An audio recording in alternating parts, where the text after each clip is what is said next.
Aujourd'hui, nous allons parler de l'application Heures de service Asuga ELD. Une fois que vous êtes connecté à l'application en entrant votre courriel et votre mot de passe, vous serez dirigé vers la page principale des heures de service. Nous commencerons par donner un aperçu de ce que le DCE Asuga peut faire, puis nous entrerons dans les détails des fonctions spécifiques. Dans le coin supérieur gauche de l'écran, vous trouverez l'icône du menu. Touchez-la pour ouvrir le menu de navigation principal. Vous y trouverez votre courriel ainsi que d'autres fonctions dont nous parlerons plus tard. En haut à droite de l'écran, vous verrez l'icône de connexion VBus. Elle indique si l'application est connectée à l'appareil. Une icône de télévision solide avec un X indique que l'appareil n'est pas connecté. Une icône clignotante indique qu'une connexion est en train d'être établie. Une icône représentant une antenne indique qu'une connexion a été établie. La barre de connexion jaune a la même fonction que les icônes de connexion. En appuyant sur « Connecter », les paramètres de connexion du véhicule s'affichent automatiquement ou manuellement. Le tableau de bord principal fournit les informations essentielles de l'application Heures de service. Vous aurez le nom du conducteur, le nom du véhicule, s'il y a des remorques, et le cycle de règle du pays. Dans le cas présent, il s'agit du Canada. La fonction la plus couramment utilisée est le statut de service. Lorsque vous cliquez sur la boîte du statut de service, la fenêtre de modification du statut actuel s'ouvre. À partir de là, vous pouvez changer votre statut de repos, en service, de conduite, de mouvement court ou des trajets personnels. Sous la tuile de l'état de service, vous verrez le temps restant. Chaque fois qu'un statut est modifié, le temps reste affiché jusqu'à ce qu'une infraction soit commise. Cette section est également codée par couleur. Si le conducteur n'est pas en service, la tuile devient grise. Le vert indique que le conducteur est en service ou en conduite. Si la tuile devient rouge, cela signifie qu'il reste moins d'une heure au conducteur. Vous pouvez appuyer sur le bouton de temps restant pour afficher toutes les horloges de temps restant. Il vous indiquera le temps restant pour la conduite, vos heures de service, votre cycle hebdomadaire et votre pause.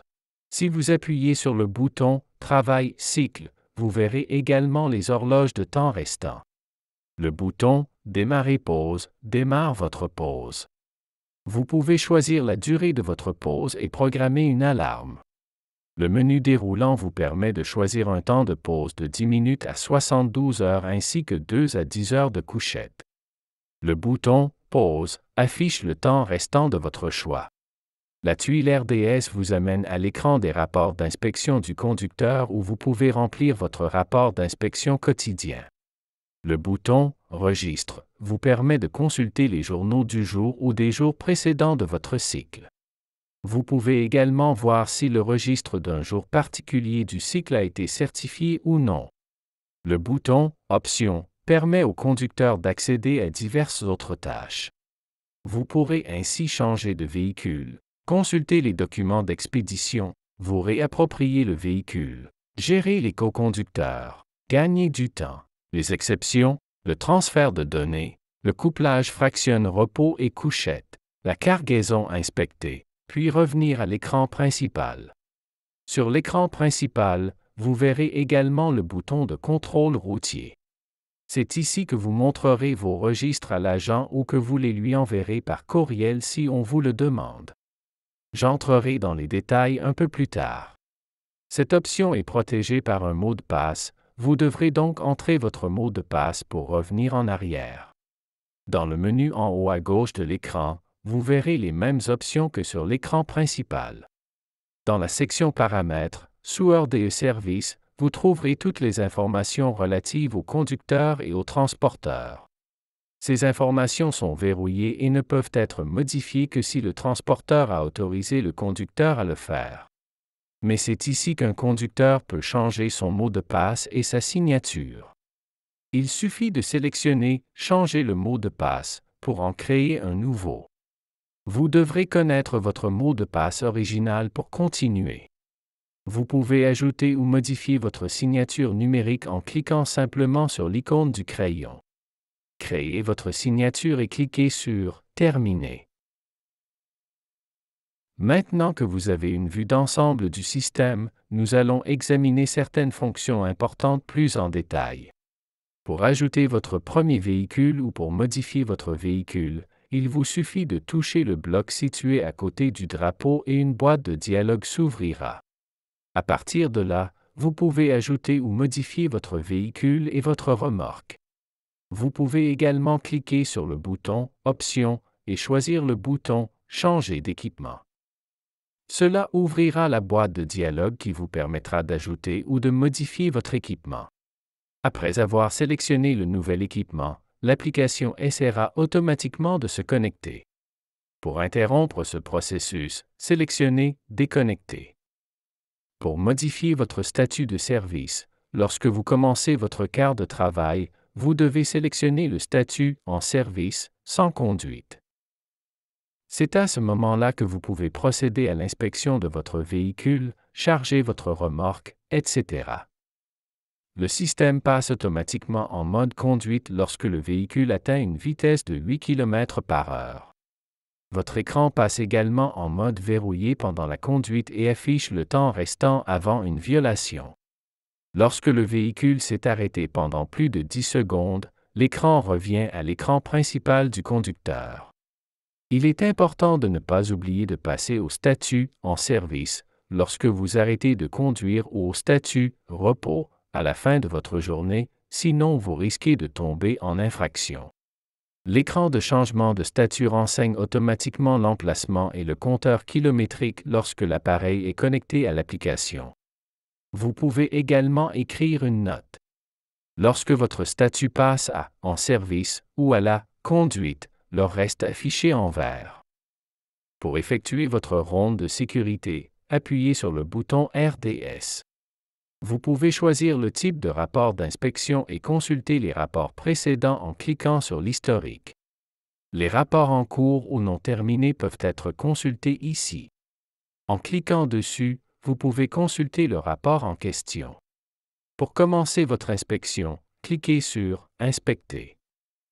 Il vous sera demandé de changer votre statut en service si ce n'est pas déjà fait. Vous pouvez sélectionner chaque équipement pour l'approuver ou le rejeter, ajouter un commentaire et une photo du défaut. Si vous savez que tous les éléments sont corrects, vous pouvez cliquer sur « Passer tout » et tous les éléments seront sélectionnés comme étant réussis. Lorsque vous avez terminé votre inspection, cliquez sur « Fini RDS ». Vous pourrez alors voir les résultats de l'inspection et indiquer que l'état du véhicule est satisfaisant. Le rapport doit être signé numériquement par le conducteur. S'il n'y a pas de signature dans le dossier, sélectionnez l'icône du crayon et signez votre nom, puis enregistrez. La dernière étape consiste à afficher le résumé du rapport. Ici, l'état du rapport est visualisé et vous devez certifier que tout est conforme. La ronde de sécurité apparaît alors et vous pouvez choisir de l'envoyer par courriel ou de la consulter. Vous pouvez maintenant retourner à la page principale. Pour connecter l'appareil à l'application, assurez-vous que votre véhicule est en marche. Vous pouvez vous connecter soit en cliquant sur le bouton « Connexion » sur la bande jaune. Cliquez ensuite sur « Connexion ». L'application tentera de se connecter à l'appareil. Lorsque les 3 cercles sont pleins, la connexion est établie. Vous pouvez également cliquer sur l'icône « Télévision » avec le X en haut de l'écran. Dans les 2 cas, si la connexion ne fonctionne pas, vous pouvez toujours choisir de vous connecter manuellement. En choisissant cette option, vous ouvrez un menu. Tous les appareils à proximité s'affichent. Le numéro de l'appareil dont le signal est le plus fort et qui se trouve en haut de l'écran est celui de l'appareil qui se trouve dans votre véhicule. Une fois la connexion établie, la barre jaune disparaît et l'icône « Télévision » se transforme en antenne. À partir de l'écran principal, la prochaine section que nous aborderons concerne les cas où vous êtes arrêté lors d'un contrôle routier ou d'une balance et que vous devez présenter vos registres. Sélectionnez le bouton « Inspection routière ». Vous disposez alors d'une série d'options pour présenter votre registre à l'agent. Si l'agent vous demande d'envoyer le carnet par courriel, sélectionnez l'option en bas à droite. Vous pouvez alors saisir un commentaire tel qu'un numéro de dossier ou le nom de l'agent. L'application génère le rapport au format PDF. Saisissez le courriel de l'agent ainsi que tout autre courriel nécessaire.